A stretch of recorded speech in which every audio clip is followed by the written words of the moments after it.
Hello everyone, কেমন আছেন সবাই?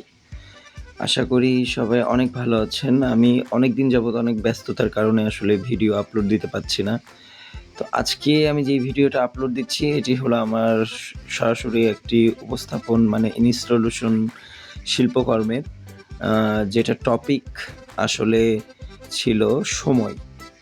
সময়ের উপরে বেসমেন্ট করে আমার এই শিল্পকর্মটি তৈরি করা। তো আমি আসলে সময়কে রিপ্রেজেন্ট করার জন্য আমাদের ৯০ দশকে যে ছোটখাটো খেলাধুলা ছিল আমাদের শৈশবে, সেইগুলোকে আরেকবার উজ্জীবিত করার মানে প্রচেষ্টা করেছি আমার এই শিল্পকর্মের মাধ্যমে। এখানে আসলে আমরা ছোটবেলায় কাগজ দিয়ে খেলনা বানানো, ঘুড়ি ওড়ানো, লাটিম ঘোরানো, এছাড়া আরো মার্বেল খেলা, তাছাড়া রবারের পিং-পং বল নিয়ে খেলা, যে মজাদার বিষয়গুলো ছিল সেটি আসলে আমি এখানে উপস্থাপন করেছি ভিডিওগ্রাফির মাধ্যমে। তো আমাকে আসলে এই শিল্পকর্মটি তৈরি করতে অনেকেই হেল্প করছে। তার ভেতরে আমার ডিপার্টমেন্টের জুনিয়ররা ছিল অন্যতম।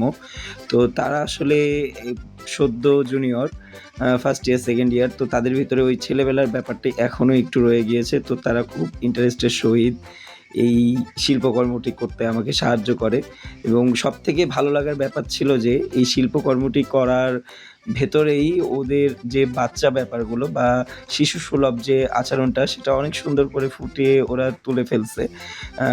এবং ওরা আসলে খুব ন্যাচারালভাবেই এটাকে অনেক অ্যাডাপশন করতেছিল। তো এই ছিল আমার মোটামুটি পুরো কাজেরই একটি ভিডিওগ্রাফি। আর এছাড়া টোটাল যে কাজের সেটআপ বা প্রেজেন্টেশন সেটি আমি এই ভিডিওর লাস্টের দিকে দিয়ে দিয়েছি এবং এখানে আসলে সাবজেক্ট ছিল অনেকগুলো টোটাল প্রেজেন্টেশনে। তো আপনারা মোটামুটি লাস্টে ভিডিও দেখলে বুঝতে পারবেন যে কতগুলো সাবজেক্ট ছিল।